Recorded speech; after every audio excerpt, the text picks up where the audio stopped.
Un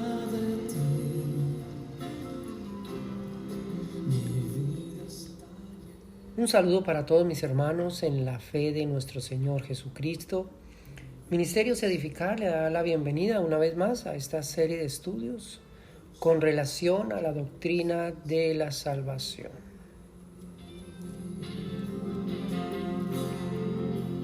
Es como un río que baña mi alma.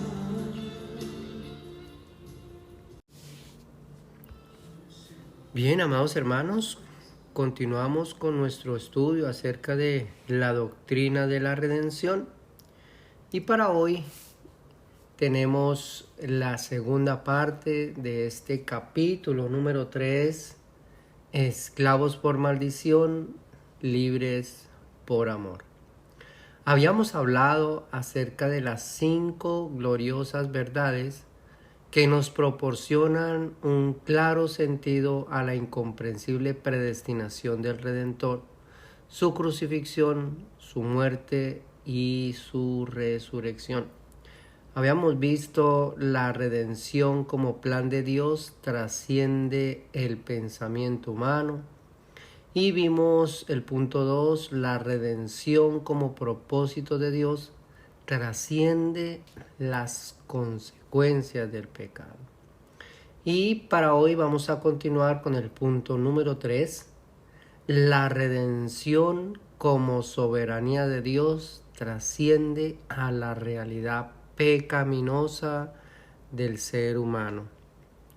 La redención es el acercamiento, amados hermanos, de la misericordia de Dios hacia el pecador, entendiendo que por la misma naturaleza pecaminosa del ser humano, su condición espiritual está separada de la gloria de Dios y expuesta a un estado de culpabilidad, que por consiguiente la reacción natural del ser humano es escapar de la justicia de Dios. Hay algunas personas que sugieren que el ser humano tiene esa capacidad, tiene esa libertad de acercarse a Dios libremente, sin que Dios lo force, sin que Dios lo motive, lo anime. Muchos consideran de que el ser humano tiene esa capacidad sencillamente porque tiene la libertad de tomar decisiones. Pero tenemos que entender de que hay una realidad, y esa realidad es esa culpabilidad del hombre. Es una culpabilidad natural por su estado de pecaminosidad. Por consiguiente, el ser humano continuamente escapa de la justicia de Dios. Es como el malhechor, el delincuente, que después de haber cometido un robo, un asalto, haber cometido una infracción, lo que menos desea en la vida es encontrarse con una autoridad, con un policía, etc. Siempre está escapando de esa autoridad, de esa ley, porque hay una culpabilidad. Y es precisamente la condición de todos los seres humanos. Hay una culpabilidad intrínseca en la vida de todos los seres humanos, y esto hace que el ser humano continuamente escape de Dios. Ahora, frente a esta realidad pecaminosa, podríamos decir que el ser humano no dispone de un interés personal para buscar a Dios, ni mucho menos de acercarse a Dios por medio de una voluntad dispuesta de abandonar una naturaleza que es parte de su realidad. Muchas personas, de hecho, sugieren acercarse de pronto a un templo, a una congregación, a una religión, siempre y cuando se conserven sus prácticas, sus deseos, sus acciones. Hay muchos que adoptan una doble vida dentro de un círculo religioso, sencillamente porque no tienen esa facultad de abandonar esa realidad, ni mucho menos desean. ¿Por qué? Porque se satisfacen en aquellas cosas indebidas, en los ilícitos, en las cosas malas, en las cosas que continuamente defraudan la ley de Dios. Así que la redención del ser humano no radica en la voluntad del ser humano, ni mucho menos se imparte por sus virtudes, por sus capacidades, por sus talentos, ya sean intelectuales, emocionales, morales o especiales, dado que según la condición pecaminosa, el ser humano es considerado como un esclavo del pecado, un esclavo sin voz ni mando en cuanto al destino que ha determinado la justicia de Dios. No solamente es esclavo de ese pecado, sino que también está sujeto a una condena. Y esa condena es sencillamente pasar la eternidad separado de Dios. Qué tremendo, amados hermanos. Es aquí donde la soberanía de Dios determina el porqué de la redención.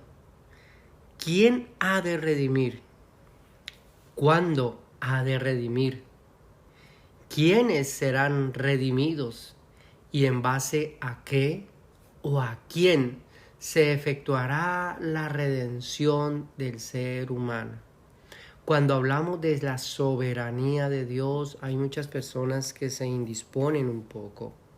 Hay muchas personas que no comparten esa idea de tener un Dios soberano, sencillamente porque su razonamiento personal, su ego, su arrogancia queda resumida en el hecho de que ya no es Él quien gobierna su vida, ya no es Él el que verdaderamente tiene la última palabra, sino es el Dios soberano.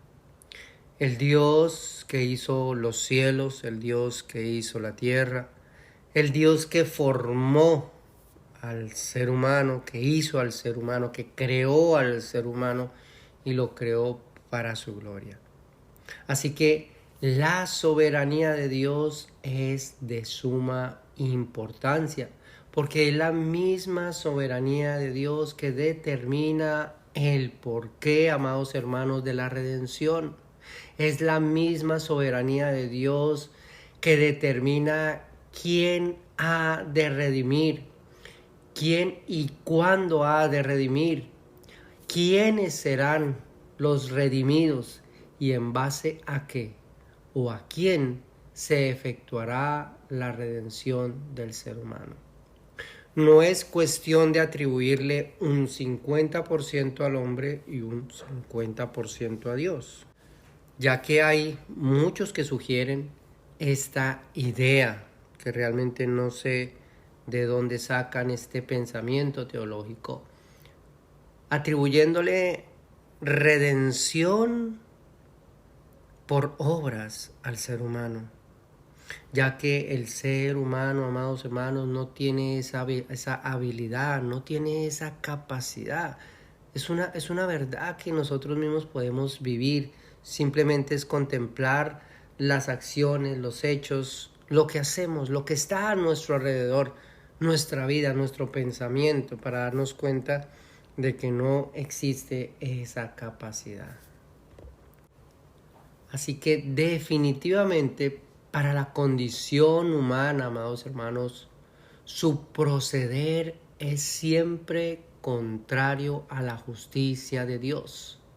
Más sin embargo, Dios pasa por alto esa realidad del pecado y se acerca al ser humano por gracia, manifestando su amor y su voluntad dispuesta a socorrer al ser humano por medio de un trámite legal en donde se paga el precio de aquellos que son esclavos del pecado a fin de concederles la libertad.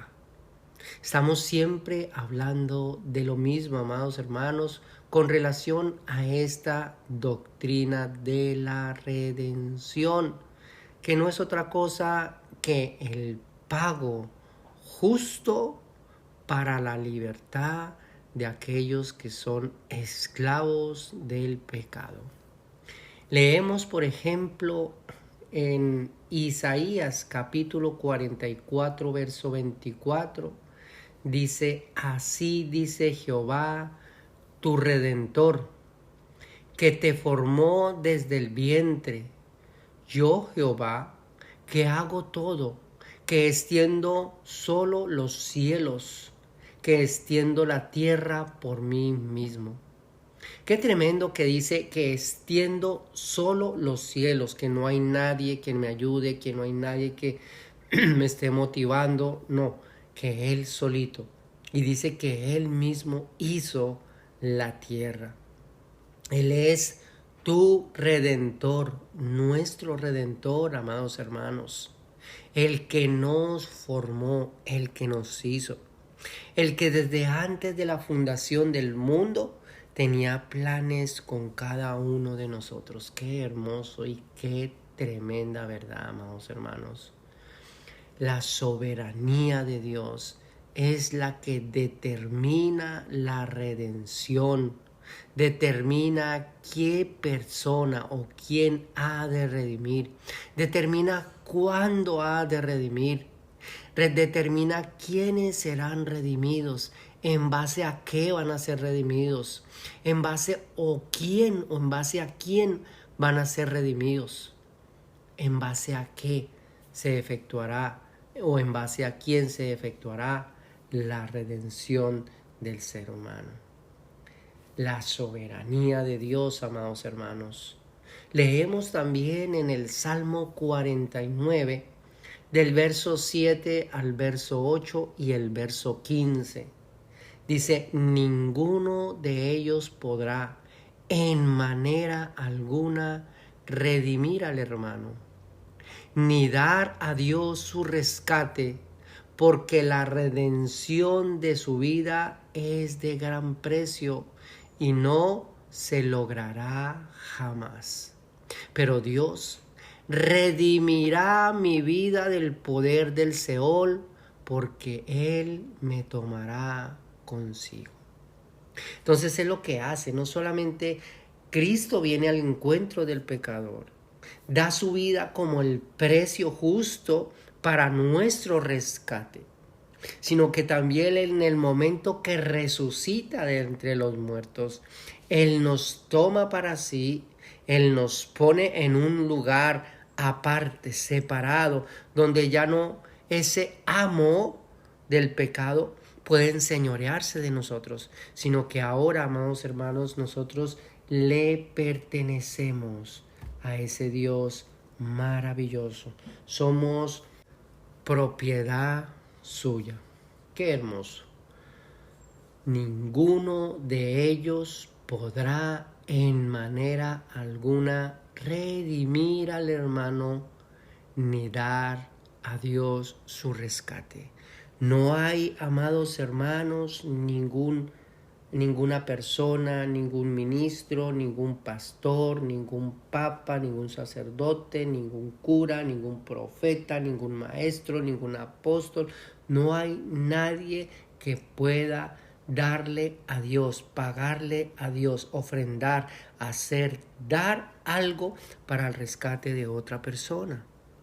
Por eso es de suma importancia que nuestra mirada esté puesta en Cristo Jesús.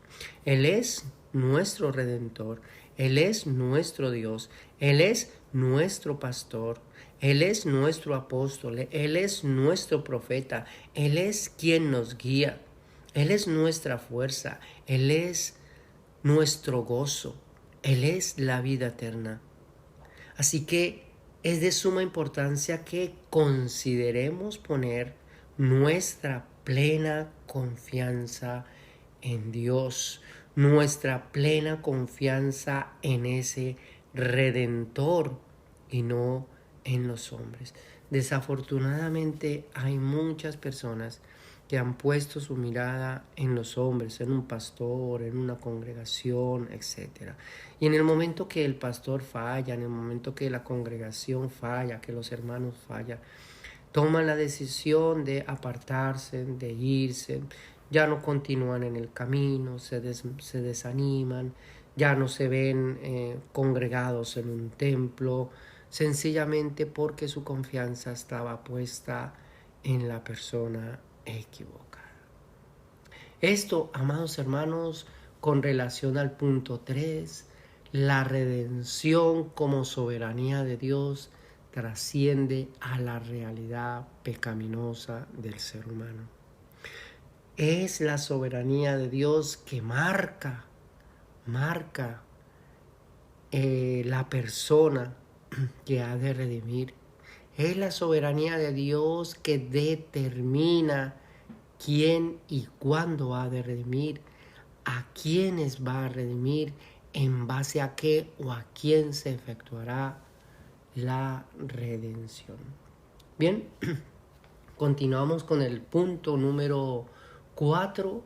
La redención como gloria de Dios trasciende a la brevedad de la vida del ser humano.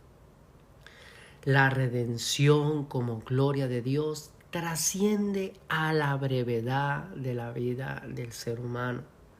Es una realidad, amados hermanos, como dice en el capítulo 9, verso 27 de la carta a los Hebreos: y de la manera que está establecido para los hombres que mueran una sola vez, y después de esto el juicio. Así también Cristo fue ofrecido una vez para llevar los pecados de muchos, y aparecerá por segunda vez sin relación con el pecado para salvar a los que le esperan. Está, amados hermanos, determinado para todos los seres humanos que mueran una sola vez, y después de esto el juicio. Así que la redención como gloria de Dios trasciende a la brevedad de la vida del ser humano. Hay muchas personas que consideran que tienen los años de Matusalén, que van a vivir cientos y miles de años, y no consideran que verdaderamente la vida es demasiado corta. Y por lo regular, el tiempo que invertimos de nuestra vida lo invertimos más en el mundo que en las cosas que verdaderamente tienen valor, como las cosas espirituales. Así que ciertamente, amados hermanos, el tiempo designado a la vida humana es de corta duración. El pecado se sumerge desesperadamente en cada actividad del ser humano. Se induce a sí mismo, se promueve y seduce los deseos de los hombres, y sabe que el tiempo de los seres humanos es corto, y como el vil usurero prestará de su maldad para que al terminar sus días sobre la tierra, las consecuencias de su maldad se incrementen hasta la máxima intensidad del fuego del infierno. Qué tremendo, amados hermanos. El pecado como el vil usurero, que continuamente se exhibe, se expone, se entrega para que el ser humano se apasione en el pecado, continuamente practique el pecado, sin entender que el pecado cobrará tarde o temprano, con intereses, cobrará al ser humano. Y dice que las consecuencias de su maldad se incrementarán hasta la máxima intensidad del infierno. Mas sin embargo, amados hermanos, la gloria de Dios trasciende a la brevedad de la vida humana, marcando No el final desesperante y agonizante en el infierno, sino el verdadero comienzo de una vida sujeta a la misma eternidad de Dios. Es precisamente la redención que paga todas las deudas del pecado a fin de que no hayan consecuencias que definan la muerte, como el verdugo que abre las puertas del sufrimiento eterno, sino que por el contrario, amados hermanos, sea la muerte la entrada triunfal de los redimidos hacia la patria celestial. Qué tremendo, amados hermanos.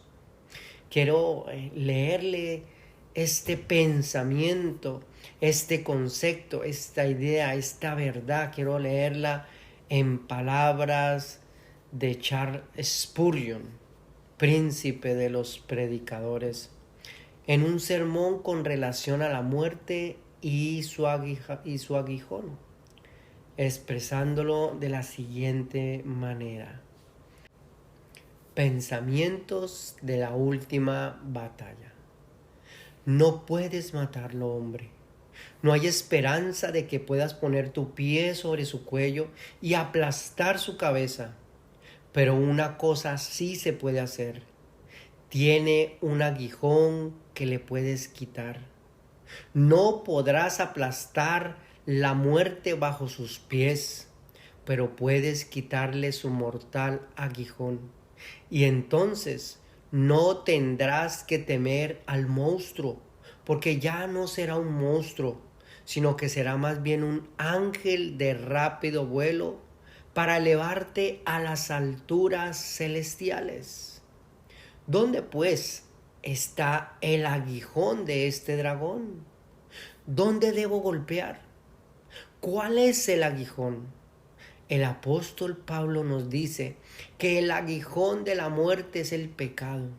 Una vez que he cortado esto, entonces aunque la muerte puede ser triste y solemne, no temeré, amados hermanos, sino que levantando el aguijón del monstruo exclamaré: ¿dónde está, oh muerte, tu victoria? ¿Dónde está, oh sepulcro, tu aguijón? Ya que el aguijón de la muerte es el pecado y el poder del pecado la ley. Mas gracias sean dadas a Dios, que nos da la victoria por medio de nuestro Señor Jesucristo. Qué hermoso. Esto es tomado de Sermones Selectos de Charles Spurgeon, página 444. Primera de Corintios, capítulo 15, versos 56 al 57, dice: ya que el aguijón de la muerte es el pecado, y el poder del pecado la ley, mas gracias sean a Dios que nos da la victoria, amados hermanos, por medio de nuestro Señor Jesucristo. Ese aguijón de la muerte es el pecado. Pero una vez que por medio del sacrificio de nuestro Señor Jesucristo es quitado, ya la muerte no se enseñorea de nosotros. Ya no debe de existir ese temor, ese miedo a la muerte, sino por el contrario, como dice Charles Spurgeon, dice: será la muerte un ángel de rápido vuelo para elevarnos a las alturas celestiales. Será esa puerta, será esa entrada triunfal para nosotros, para que podamos entrar a la gloria eterna. Definitivamente, amados hermanos, es por la misma gloria de Dios que frente a la brevedad de la vida podemos contemplar la esperanza de no hallar una profunda angustia de juicio después de la muerte, sino que gracias a la redención que es en Cristo Jesús, podamos abrazar con firmes convicciones la gloria de la esperanza de la vida eterna. Cuando hablamos, amados hermanos, de que la redención como gloria de Dios trasciende a la brevedad de la vida del ser humano, estamos hablando de que para el creyente, para la persona que ha sido redimida, para esta persona su esperanza está puesta en esa vida eterna. No queda en la muerte, amados hermanos, el todo del ser humano. Por el contrario, hay una verdadera vida, hay una experiencia de vida eterna. Leemos en el capítulo 33, verso 28 del libro de Job: Dios redimirá su alma para que no pase al sepulcro y su vida será en luz. Qué hermoso. Oseas, el profeta, capítulo 13, verso 14: de la mano del Seol los redimiré, los libraré de la muerte. Oh muerte, yo seré tu muerte y seré tu destrucción. Oh Seol, la compasión será escondida de mi vista. Qué tremendo. Gálatas capítulo 3, verso 13 al 14. Cristo nos redimió de la maldición de la ley, hecho por nosotros maldición, porque escrito está: maldito todo aquel que es colgado de un madero, para que en Cristo Jesús la bendición de Abraham alcanzase a los gentiles, a fin de que por la fe recibiésemos la promesa del Espíritu Santo. Qué hermoso. Y ahí mismo en Hebreos capítulo 26 al 28 dice: de otra manera le hubiere sido necesario padecer muchas veces desde el principio del mundo. Pero ahora, en la consumación de los siglos, se presentó una vez para siempre por el sacrificio de sí mismo para quitar de en medio el pecado, y de la manera que está establecido para los hombres que mueran una sola vez y después de esto el juicio. Así también Cristo fue ofrecido una sola vez para llevar los pecados de muchos, y aparecerá por segunda vez sin relación con el pecado para salvar a los que le esperan. Amados hermanos, cuando hablamos de esa preciosa obra de nuestro Señor Jesucristo, hablamos de esa redención, estamos hablando de que tenemos una esperanza después de la muerte. Que la muerte ya no se va a enseñorear de nuestro dolor, de nuestro sufrimiento. Por el contrario, con la muerte se irá la misma presencia del pecado, se irá el dolor, el sufrimiento, la enfermedad, la angustia, a fin de que podamos nosotros deleitarnos en esa vida eterna. Qué hermoso. Bien, pasamos al punto número 5, que sería el punto final de este tema o de este capítulo 3, esclavos por maldición, libres por amor. Este punto 5 corresponde a la redención como gloria de la eternidad de Dios. Es una experiencia que celebra la boda celestial entre el Redentor y el pueblo que ha sido redimido por su sangre.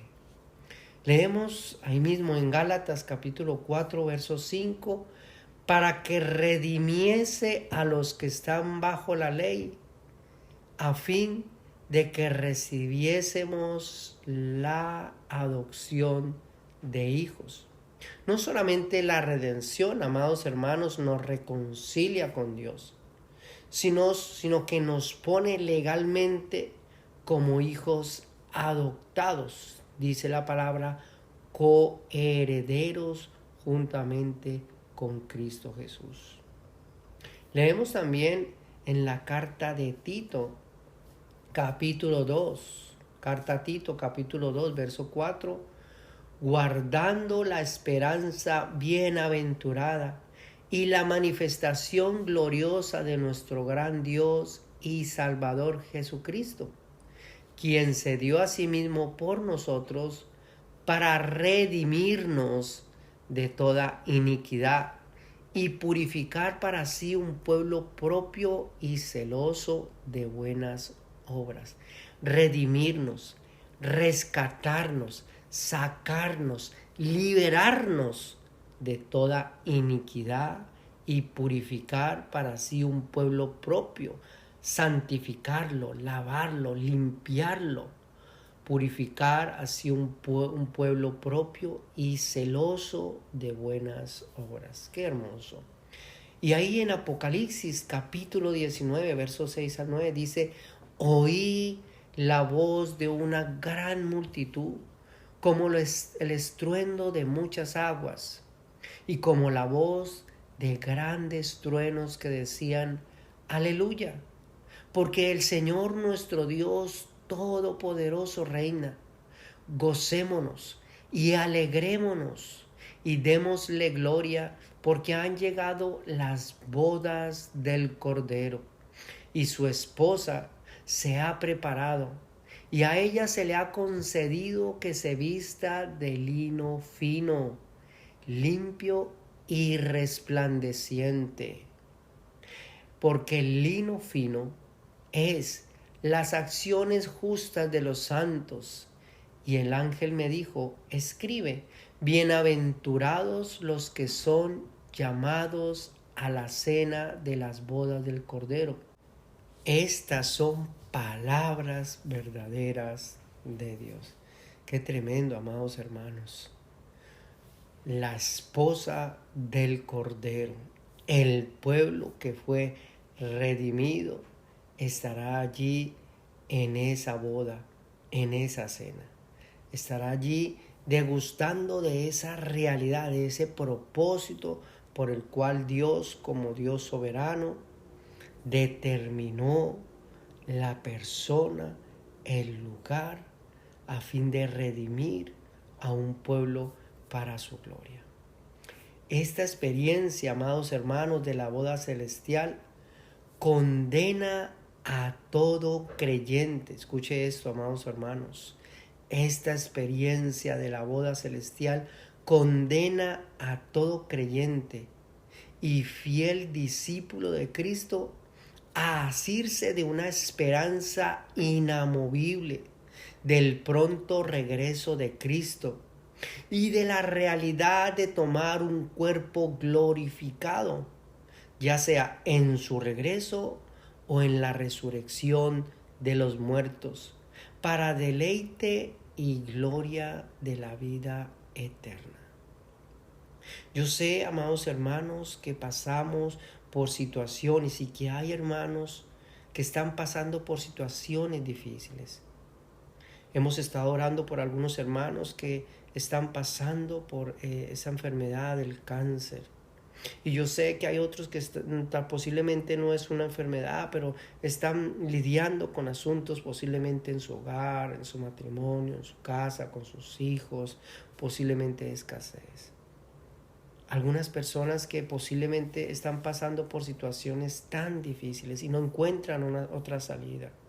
Y posiblemente están escuchando esas vocecitas diciéndole: mira, tu vida es un fracaso, tu vida no sirve, ve, suicídate, quítate la vida, etcétera, ya no tienes solución, Dios no te quiere, Dios te abandonó, te tiene en esta situación. Y siempre están esos dardos del maligno ahí, esas vocecitas ahí hablándonos, robándonos esa gloria, esa esperanza de la vida eterna. Pero déjeme decirle, amados hermanos, que el precio que pagó nuestro Señor en la cruz del Calvario, ese precio fue suficiente, es suficiente para que podamos nosotros verdaderamente tener una verdadera libertad en Cristo Jesús, y que hay una esperanza después de la muerte.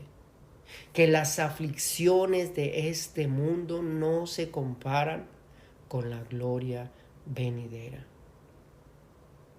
Así que, amados hermanos, podemos consolarnos en estas hermosas promesas. Esa promesa no solamente del regreso de nuestro Señor Jesucristo, sino también esa promesa de la vida eterna.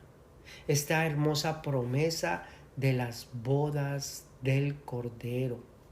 La redención, amados hermanos, como gloria de la eternidad de Dios, es una experiencia que celebra la boda celestial entre el Redentor y el pueblo que ha sido redimido por su sangre.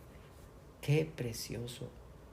Así que estas 5 verdades nos permiten, amados hermanos, contemplar no solo un eterno plan que emana del conocimiento de Dios, sino que también expresa la gloria del verdadero amor de Dios. Un amor que se dio a conocer en toda su gloria en la persona de nuestro Señor Jesucristo. Como dice el Evangelio de Juan, capítulo 3, verso 16. Tanto amó Dios al mundo, que dio, que entregó, que destinó, que predestinó a su amado Hijo, para que toda persona que fije sus ojos, que ponga sus ojos, toda persona que crea en Él, que confíe en Él, dice que tenga vida eterna. ¡Qué precioso! Estas verdades, amados hermanos, son las que necesitamos atesorar en nuestro corazón. Porque aunque éramos esclavos por maldición, Cristo Jesús nos hizo libres por amor.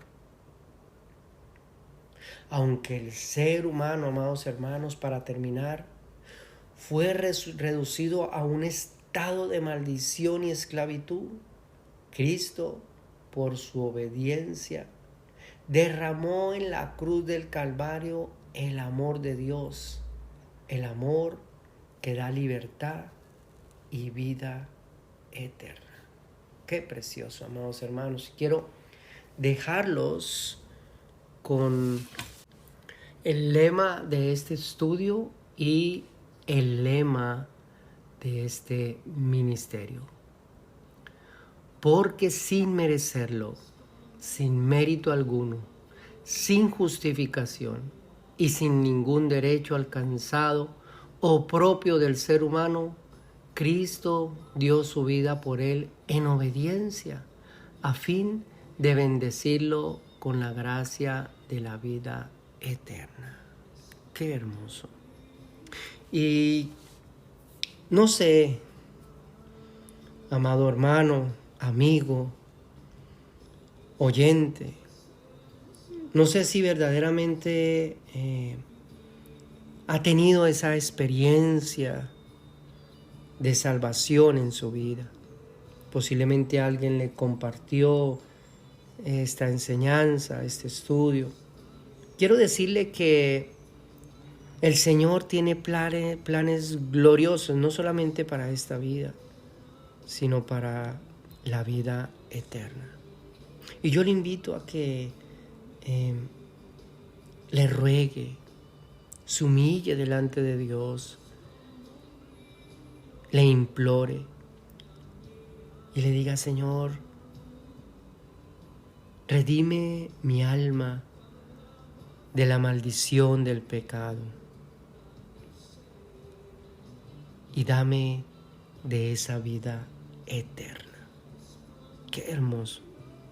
Así que la oración está abierta en Cristo Jesús para que podamos nosotros acercarnos a Dios, rogarle y pedirle.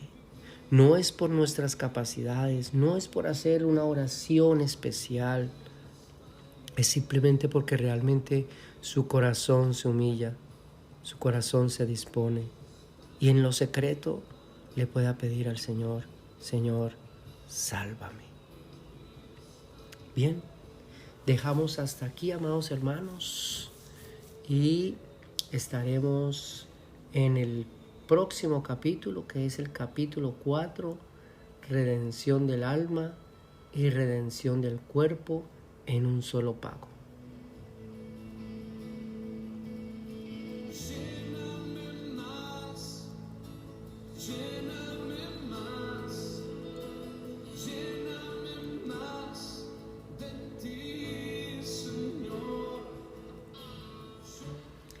Bien, amados hermanos, si esta enseñanza, este estudio ha sido de bendición, de edificación para su vida, compártalo con otras personas a fin de que sean bendecidas y edificadas. Llena